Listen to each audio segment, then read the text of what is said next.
Sin fractured everything.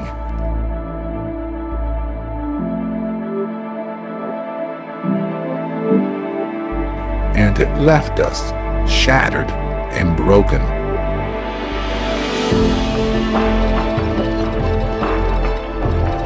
But no matter how distant or silent God may seem, He's still faithfully using broken people.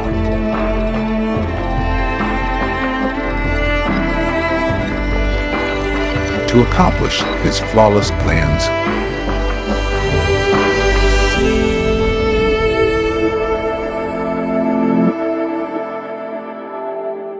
All right, if you got a Bible, grab it, open it, turn it on your device, follow along on screen in your outline, or use the Central Church app. Esther chapter 5 is where we're going to start today. We're going to read a lot of verses in the book of Esther. As a matter of fact, we're reading most of 5, 6, and 7 today. So we're reading a whole lot, but 5 is where we're going to start. This is week number 2 of our series called Shattered, which is a kind of an overview walkthrough of the book of Esther, where we're going to be talking about fractured people who serve a flawless God. Today's message, let me kind of set this up like this. One of the things I like to do is talk about what we have in common, right? The world likes to celebrate our differences, but when we come to church, we should talk about what we have in common. And one of the things I think that all of us have in common is that nobody, now you might be the exception, we don't want to know it, but nobody likes to wait for anything. Amen? Nobody, right? Like I've never met a person and I've asked, hey, what do you like to do for fun? And I've never had somebody come back and say, wait. I just love to wait. I love to go to the craziest traffic place in town and just get stuck in traffic. I just love it. I love to go to the grocery store and pick the longest line and then let people go in front of me because I just love to wait. Waiting is the very best thing in the whole world. Nobody says that, right? Now, again, you might be the exception. Don't let us know because we'll make fun of you. But nobody likes to wait. And if I'm going to put my cards on the table, I'm going to tell you I hate to wait. Now I know you can't envision that in me because when you see me, you see perfection, right? And you look and doves are flying all around me and all of that. But I hate to wait. And if I could be incredibly honest, one of the things I hate to wait on, and if you're honest, you'll say the same thing. One of the things I really, really, really hate to wait on is I hate waiting on God. Now, I know I'm a pastor and I'm not supposed to say that, but I do. I hate waiting on God. And we're really good at telling people, aren't we good at telling other people like, hey, God's working in your life, brother. You just need to wait. You just need to be still and know He's God, sister. You just need to wait. Just wait and you'll see because all things work together for His good. Just wait. We're really good at telling other people that. At least I am. But when it comes to my life, I want God now, right? God, I want you to move now. God, I want you to fix this now. God, I need you to handle this situation now. God, if you would move in and you would do this and you would honor my request, like that would be great. It would be really awesome, God, if you just moved right now because I don't want to wait, God. I want you to come. I want you to do things. I want this to happen now. I love for God to work immediately. But what I've learned over the course of my life, and maybe you've learned this too, is that in between a mess and a miracle is often a waiting period. You ever notice that? In between a mess and a miracle is often a waiting period. We don't get to determine the waiting period. And sometimes the waiting period is way longer than we wish it actually was. It goes back to what we talked about last week with the puzzle.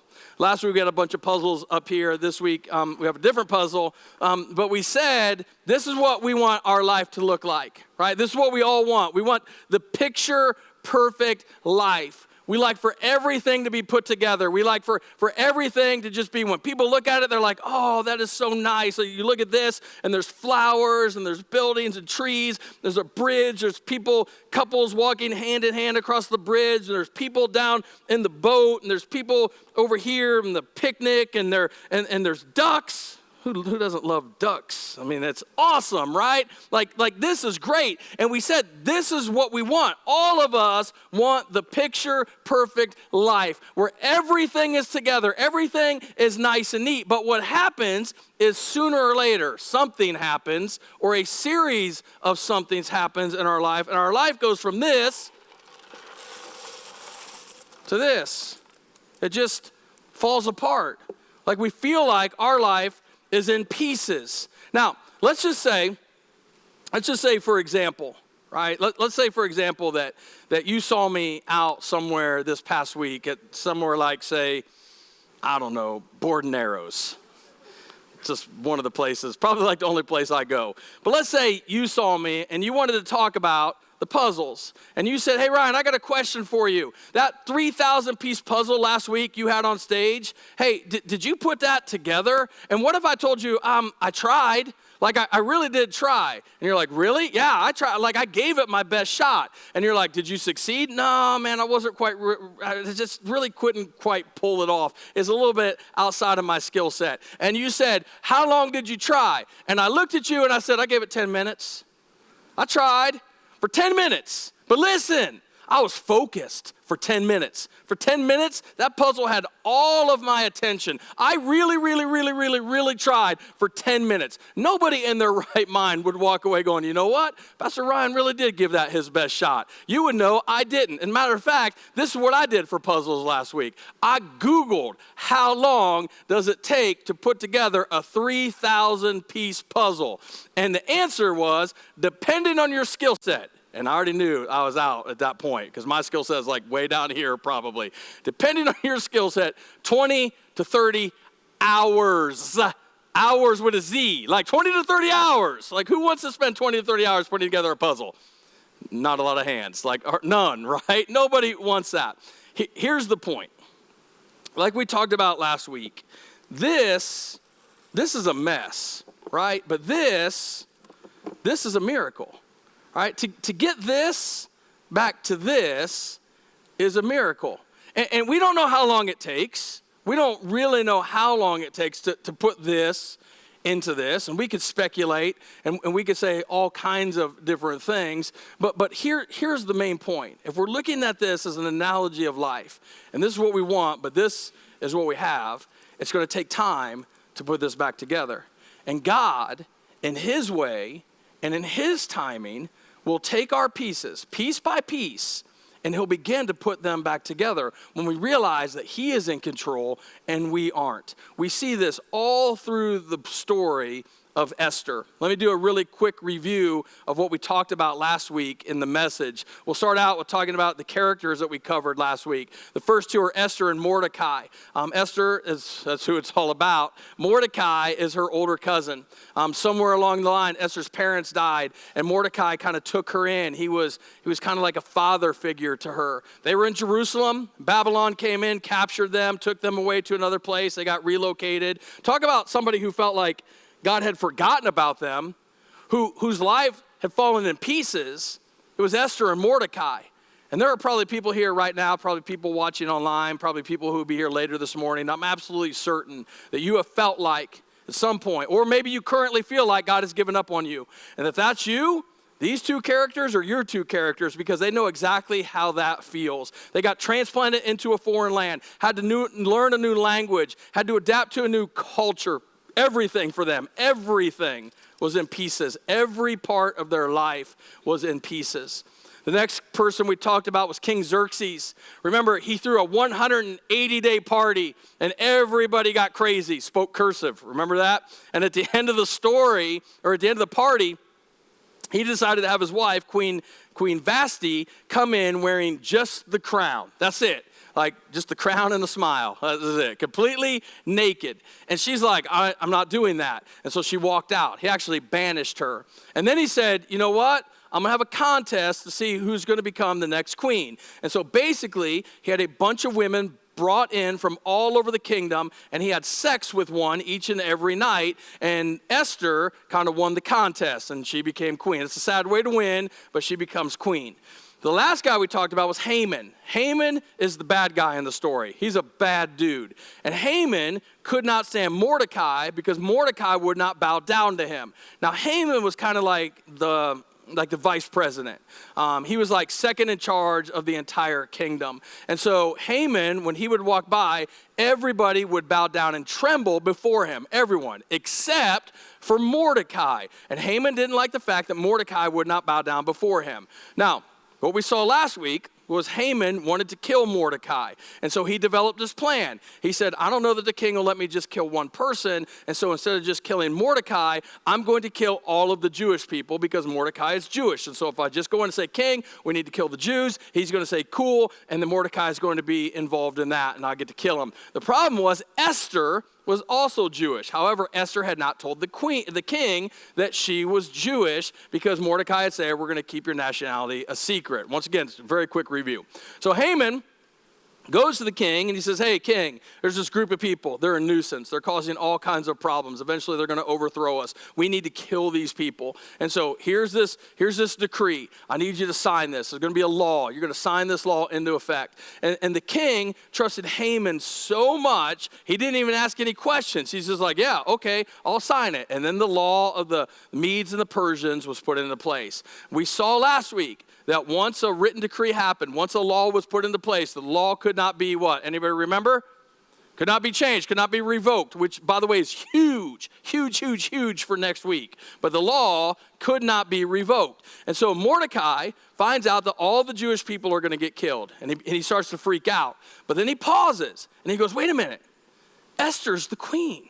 Like my girl Esther. Let's not talk about how she became queen, because that's a mess, but she's there. And so Esther could go talk to the king and say, hey, king, you need to let the Jews live. So he tells Esther, hey, girl, you need to step in, you need to step up, you need to go and you need to talk to the king. And Esther tells Mordecai, you can't just go to the king. Like nobody can just walk in and talk to the king. You just can't do that. And she said, I haven't been summoned to the king in 30 days. In other words, she said, I was good. Like I was good enough for him, but I guess he found something better. I'm not sure what's going on in there. Kind of weird in the palace. So I can't go before the king, because if I go before the king and he didn't summon you and he doesn't put forth the gold scepter, he's going to kill you. And Mordecai told Esther, he said, well, listen, here's the deal. If you don't step up in faith, if you don't do something, salvation for the Jews is going to come in some way. Like God is going to protect his people. However, Esther, you and your family, you're not going to make it. You're just not. They're going to find out you tricked them and you're in there and you shouldn't be in there. And so they're going to kill you. And then he said this, but maybe, Esther, the reason you've gone through all of this hell, the reason everything is in pieces, maybe the reason this has happened is for such a time as this. Maybe the reason for all the hurt, and he acknowledges her hurt, and we said last week that God never wastes anybody's pain. Maybe all of this hurt, maybe all of this pain, all this confusion, maybe the reason you went through all of it was to set you up for such a time as this. Maybe, Esther, this is the beginning of God putting the pieces back together. And she said, all right, here's what we're going to do. You go get your people and you have them fast. And I'm going to get all my girls together and we're going to fast for 3 days. And after 3 days, I'll go before the king. And we said at the end of last week, she said, after she said all that, she said, and if I die, I die. In other words, I'm going to step into this next season full of fear. Not full of fear. I'm going to step into this next season full of faith. And I don't know about you, but I'm often praying that my faith will be greater than my fear. So that's where we're going to pick up this story in Esther chapter 5, verse 1. On the third day of the fast, Esther put on her royal robes and entered the inner court of the palace just across from the king's hall. The king was sitting on his royal throne facing the entrance. Now, just a real quick question. You think she was scared? Absolutely she was scared. This is her life on the line. Listen, we look at the Bible and we think the Bible is full of really good, awesome, morally secure people. But the Bible is full of messed up, jacked up people that God uses anyway. That's what the Bible is full of. Because let's not forget, Esther wouldn't even qualify to volunteer at most of our churches across the world. And she has a book of the Bible named after her. She's a sex slave that God used to set people free. That's a little bit disturbing. And so when she walked in there, do you think she had some sweat on her forehead, yes or no? Yeah, absolutely. You think she was shaking a little bit? Yeah. But you know what? She said, I'm going to choose faith over fear. And let me help everybody here today to understand this. That's a choice.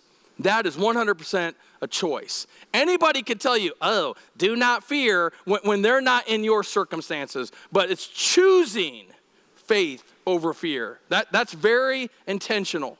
And so Esther walks in choosing faith over fear. And this is an intense situation. When he saw, verse 2, when he saw Queen Esther standing there in the inner court, he welcomed her and held out the gold scepter to her. And she's like, shoo, sweet.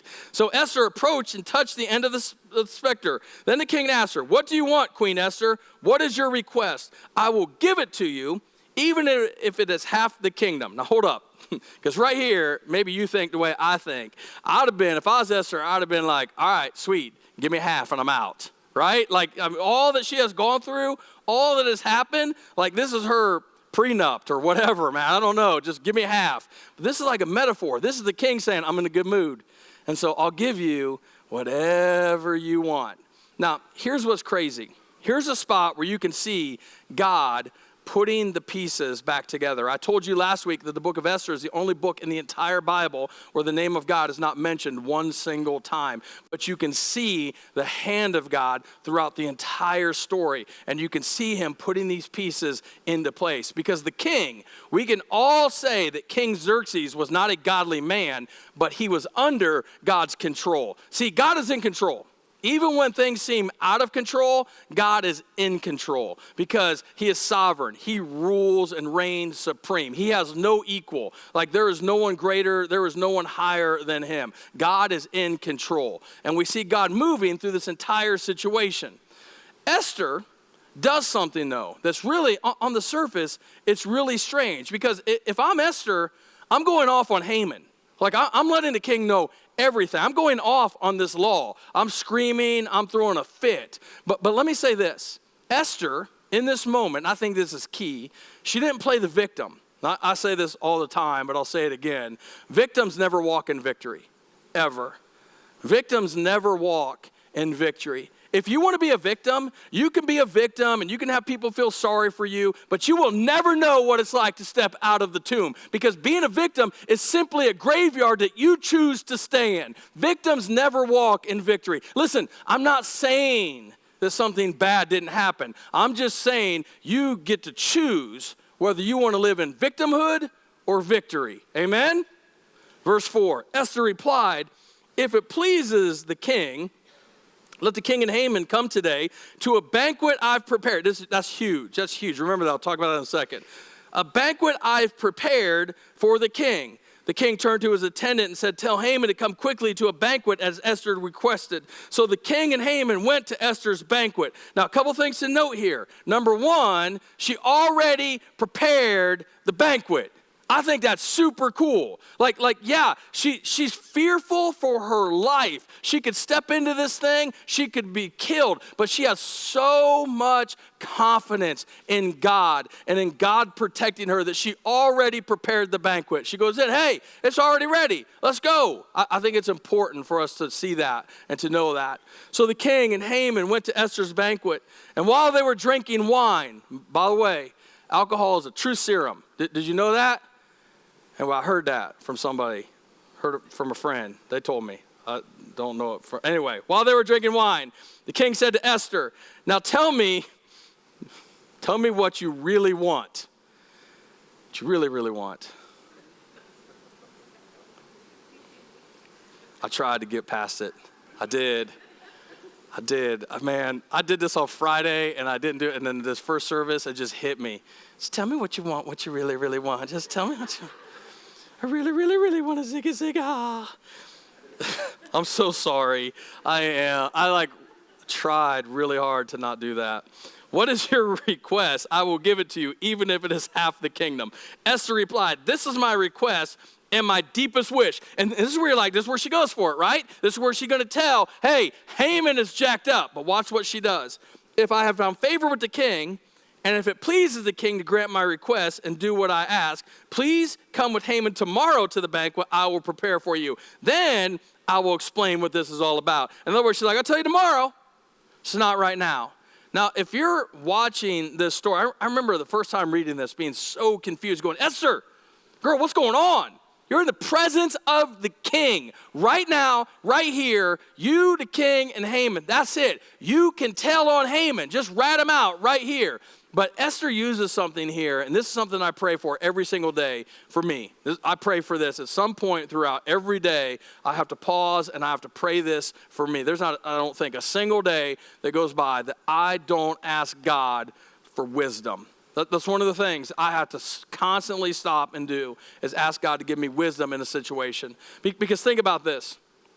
She hadn't seen the king in 30 days. And if she hadn't seen the king for 30 days, they didn't have a very tight relationship. But Haman was the king's right-hand man. So Haman spent time with the king every single day. Esther spent no time with him for 30 days. So Esther knows she has to step in and reestablish the relationship. And in order to do that, she has to walk in wisdom. Not go psycho, not go crazy. Right here, she's walking in wisdom. And that is our call as followers of Jesus Christ. When we can't figure things out, when we're in the middle of a stressful situation, when things are difficult, one of the things that we have to do is stop and ask God for wisdom and walk in wisdom. Rather than running in reaction, rather than just running in, not thinking through the whole thing and screwing the whole thing up and just adding more pieces or tearing up what's already been put together, we walk in wisdom. We don't run in reaction. We walk in wisdom. Now, there's a part of the story I left out last week, and I'm going to get to that in a second. I left out on purpose last week. But first, watch this.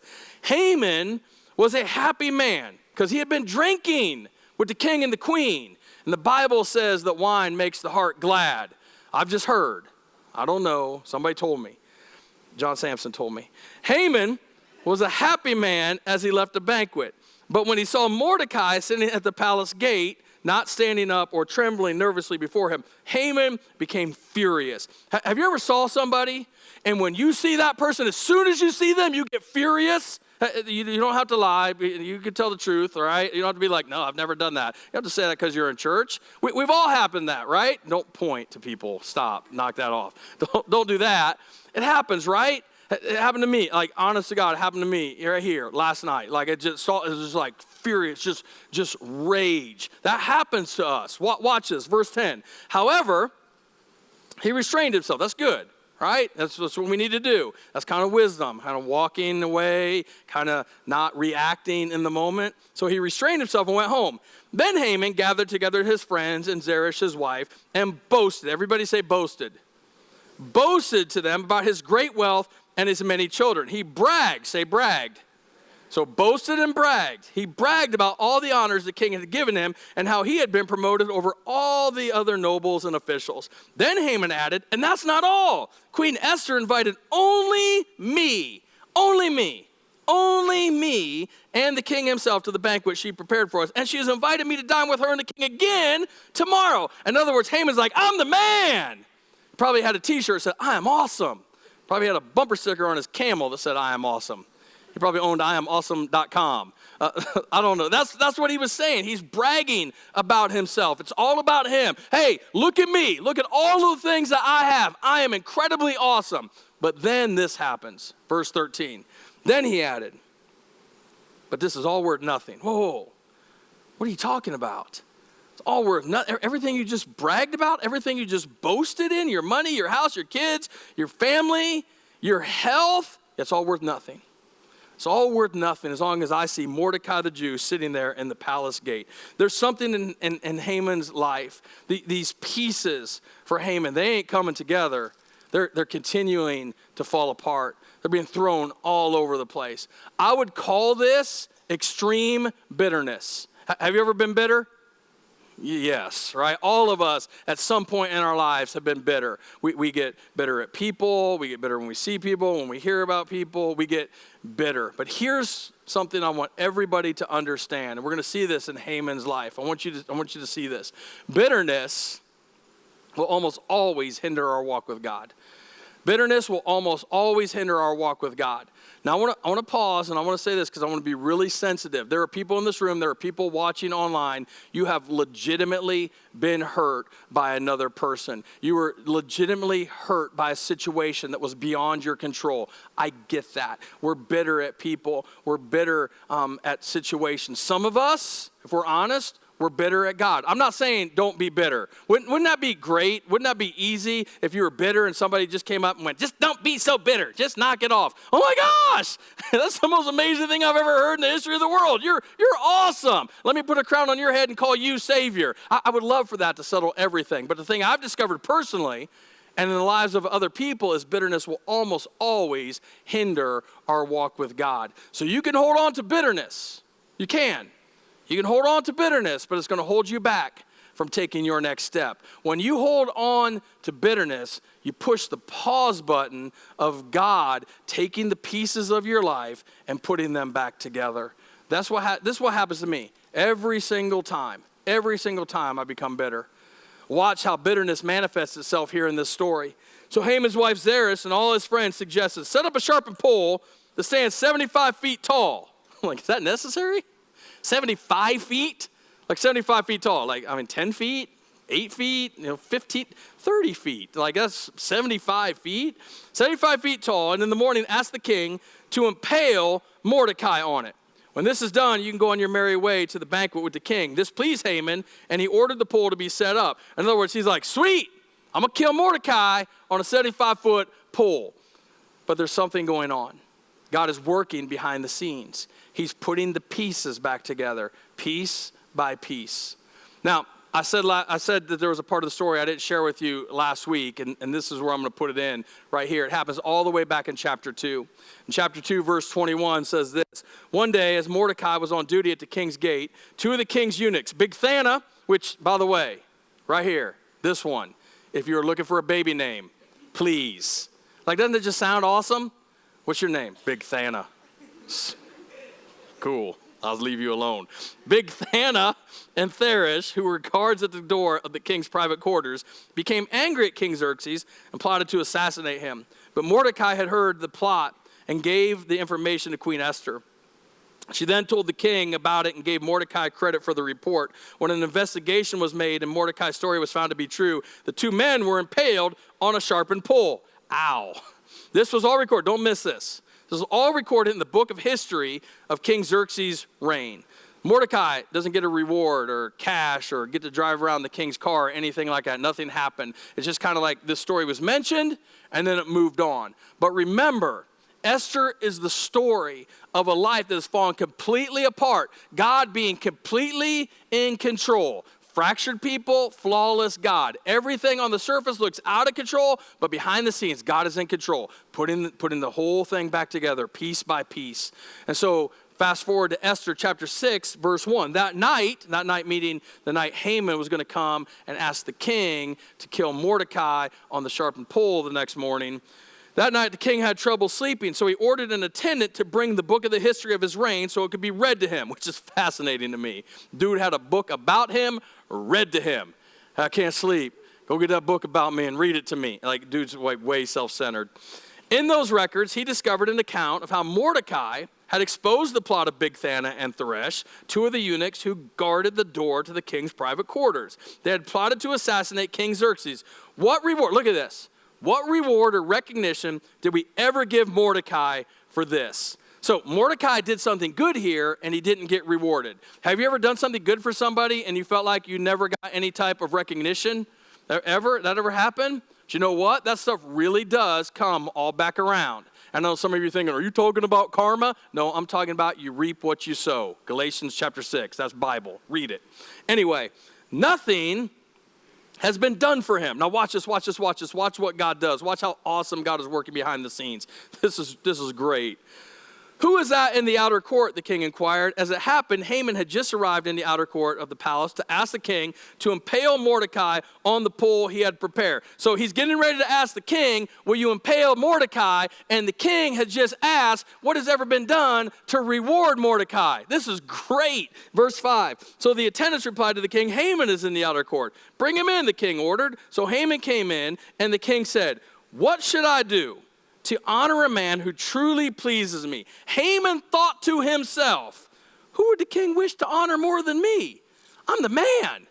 I'm his right hand. I do everything for the king wants to honor somebody, and there's going to be a banquet tomorrow. This is what Esther wants. They want to honor me. That's what happens when you get bitter and when you get angry. You can't see bitterness and anger in yourself, and you begin to think you're awesome and other people aren't because of what you've gone through and what you've done. You look down on everybody else. And so he's like, who's the king going to honor more than me? And the king wants to know, how do you honor somebody? Well, I'm going to let him know. I'm going to show him how you honor somebody. So he replied, if the king wishes to honor someone, he should bring out one of the king's own royal robes, as well as a horse that the king himself has ridden, one with a royal emblem on its head. Let the robes, verse 9, let the robes and the horse be handed over to one of the king's most noble officials, and let him see that the man whom the king wishes to honor is dressed in the king's robe and led through the city square on the king's horse. How the officials shout as they go, this is what the king does for someone he honors. Excellent, the king said to Haman. Quick, take the robes and my horse and do just as you have said for Mordecai, the Jew. You ever had an oh crap moment? This is Mordecai's oh crap moment. Hollywood could not have scripted this any better. This is amazing. This is reality television at its best. Listen, don't miss this. Here's the point of this. We either choose to walk in humility or God will humble us. Like that's it. It's one or the other. We can walk in humility, which is tricky because you can't tell other people that you're humble or you're not walking in humility. You can walk in humility or God will humble you. Because this is what happens. This is great. Haman's getting humbled by God right here. So Haman took the robes, put them on Mordecai. Think he's excited about this, yes or no? No. Placed him on the king's own horse and led him through the city square, shouting, this is what the king does, somebody wishes to honor. That's probably how he said it, right? I mean, he's upset. Afterward, Mordecai returned to the palace gate, but Haman hurried home dejected and completely humiliated. Duh. When Haman told his wife Zeresh and all his friends what had happened, his wise advisors and his wife said, since Mordecai, this man who has humiliated you, is of Jewish birth, you will never succeed in your plans against him. It will be fatal to continue opposing him. In other words, give up the stupid fight. Just knock it off. Just leave it alone. Let's just focus on something else. But while they were still talking, the king's eunuchs arrived and quickly took Haman to the banquet Esther had prepared. Now don't miss this. I read you all that story. I could have summarized it, but I wanted to read it so you can understand one point. We cannot worry if we really believe God is working. We cannot worry if we really believe that God is working. The whole time Haman is trying to kill Mordecai, God is going to use Haman to lift up Mordecai. At the end of the day, we cannot worry. There is no record, there is no indication at any point in this story that Mordecai was overcome by worry. And if we truly believe, if we're going to be the type of people who say that God is always at work, that God is in control, even when things seem out of control, God is in control, then we've got to live like we believe that God is always at work and God is in control even when things seem out of control. Because when we worry, we're showing that we're practical atheists. In other words, we're Christians in name, but when we worry, it's because we don't believe that God is actually taking these pieces and he's putting them back together in his time, not ours. Well, this story gets crazier. Chapter 7, verse 1. So the king and Haman went to Queen Esther's banquet. On the second occasion, while they were drinking wine, once again, it's a common theme here. The king said to Esther, tell me what you want, Queen Esther. What is your request? I will give it to you, even if it is half the kingdom. Queen Esther replied, now watch, this is verse 3. Watch how brilliant her answer is. Once again, this is wisdom. This is what we should be asking God for on a consistent basis. God, give me wisdom on how to raise this kid. God, give me wisdom on how to be a better person. God, give me wisdom on how to be a better spouse. God, give me wisdom on how to be a better friend. God, give me wisdom on how to be better at my job. God, give me wisdom. Watch this. If I have found favor with the king, she's playing into his emotions here. And if it pleases the king to grant my request, I ask my life and the lives of my people be spared. I want to pause. I truly believe one of the reasons we're reading a story about Esther is because Esther wasn't asking the king for just her own life. Esther was about her life and the lives of others. That's when we know, that's what I believe, that's when we know we have a heart for God. When we have a heart for God and we actually have a heart for others. We know we have a heart for God when we have a heart for others. Esther could have easily saved her own skin here, but she put her life on the line because she loved other people. That's what followers of Jesus do. We put our lives on the line when we love other people. Jesus said, greater love has no man than this, and he laid down his life for his friends. That's Jesus. And that's what we see happening right here. So she said, for the lives of my people, verse 4, for my people and I have been sold to those who would kill, slaughter, and annihilate us. If we had merely been sold as slaves, I could remain quiet, for that would be too trivial a matter to warrant disturbing the king. Who would do such a thing, King Xerxes demanded? Who would be so presumptuous as to touch you? So the king obviously remembered, oh, I really like this Esther girl. I mean, she's amazing. Who would be so presumptuous as to touch you? Like, who's behind all this? Esther replied, this wicked Haman is our adversary. You notice what she does right here? King, it's not just about me. It's our adversary, king. It's you and me, because if I die, this affects you. And she, once again, using wisdom, kind of pulling the king into this. This wicked Haman is our adversary and our enemy. That's all she said. And once she got there, she got to the banquet. King and Haman are sitting in front of her. She didn't have to cry. She didn't have to scream. She didn't have to throw a fit. All she had to do, walk in faith. Walk in wisdom and choose not to worry, because she knew God was working. And when the time came, she said less than 10 words and the problem was taken care of. Watch this. Haman grew pale with fright before the king. I bet he did. Then the king jumped into his feet in a rage and went into the palace garden. So you got the king ticked off. Haman is freaking out. Esther's sitting there, just most chill person in the world. Watch what happens. However, Haman stayed behind to plead for his life with Queen Esther, for he knew that the king intended to kill him. In despair, he fell on the couch where Queen Esther was reclining. You can just see this all falling apart for him, right? Fell on the couch where Queen Esther was reclining, just as the king was returning from the palace gardens. The king explained, will he not even assault the queen right here in the palace before my very eyes? And as soon as the king spoke, his attendants covered Haman's face, signaling his doom. This is like one of those scenes from a movie where somebody's getting kidnapped and they just put the black bag over their head and take them out, and you know it's over. It's over for Haman. Now watch what God does. Listen, watch how God will fight your battles. If you will simply choose, and I will simply choose, in a time where it's desperate, and listen, this weekend I'm preaching to myself as much as I'm preaching to anybody listening to this. If we will simply choose to follow and worship and not worry, God will fight our battles. God will fight our battles. And listen, he's a way better fighter than we are, because watch what happens. Watch this. Then Harbona, one of the king's eunuchs, said, Haman has set up a sharpened pole that stands 75 feet tall in his own courtyard. He intended to use it to impale Mordecai, the man who saved the king from assassination. Then impale Haman on it, the king ordered. So they impaled Haman on the pole he had set up for Mordecai, and the king's anger subsided. God will fight your battles. God will fight your battles. I want to say this as we close. Maybe you're in a season right now where you feel abandoned by God. Maybe you feel forgotten by other people. Like there was a time where life felt together, life felt pretty decent, but then everything fell apart on you. I want you to know, today I want you to hear this. God is taking your pieces and he is putting them back together.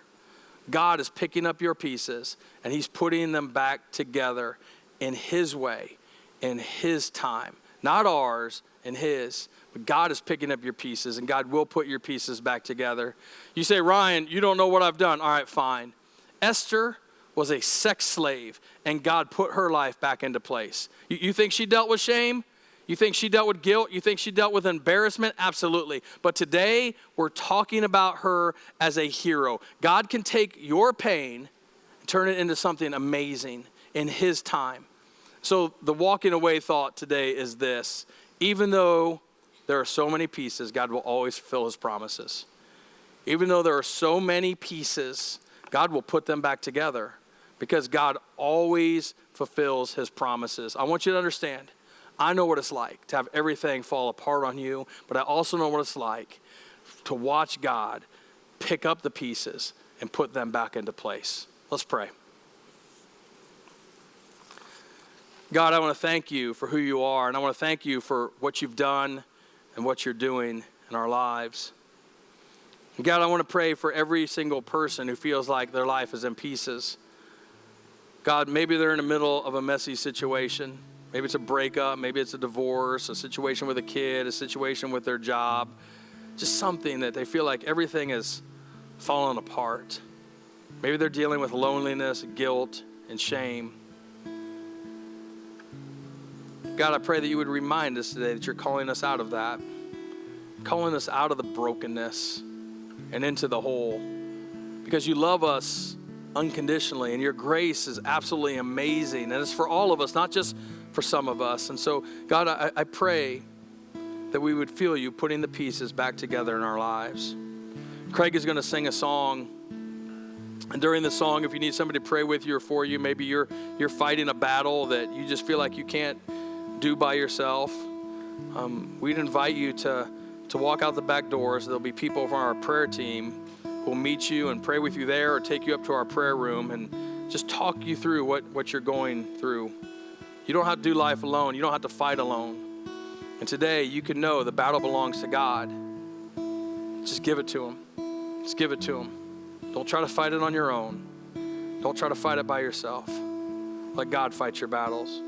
God, I pray over these next several moments that you will move amongst the hearts of your people in ways only you can, through the power of your Holy Spirit. In Jesus' name, amen. Let's sing.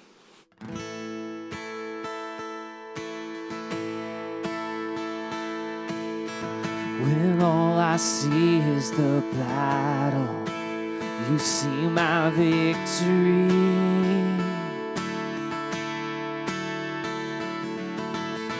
When all I see is the mountain, you see a mountain moved.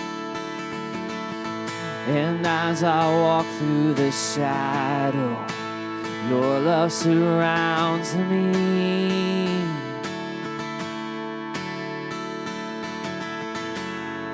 There's nothing to fear now, for I am safe with you.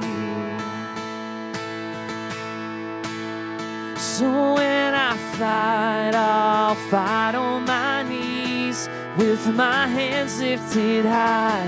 Oh God, the battle belongs to you, and every fear I lay at your feet. I'll sing through the night. Oh God, the battle belongs to you. And if you are for me, who can be against me?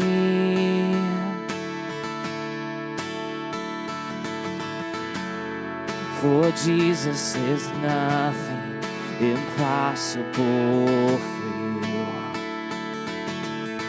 When all I see are the ashes, you see the beauty.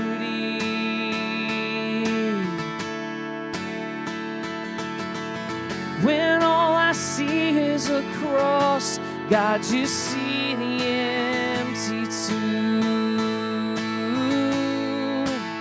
So when I fight, I'll fight on my knees with my hands lifted high.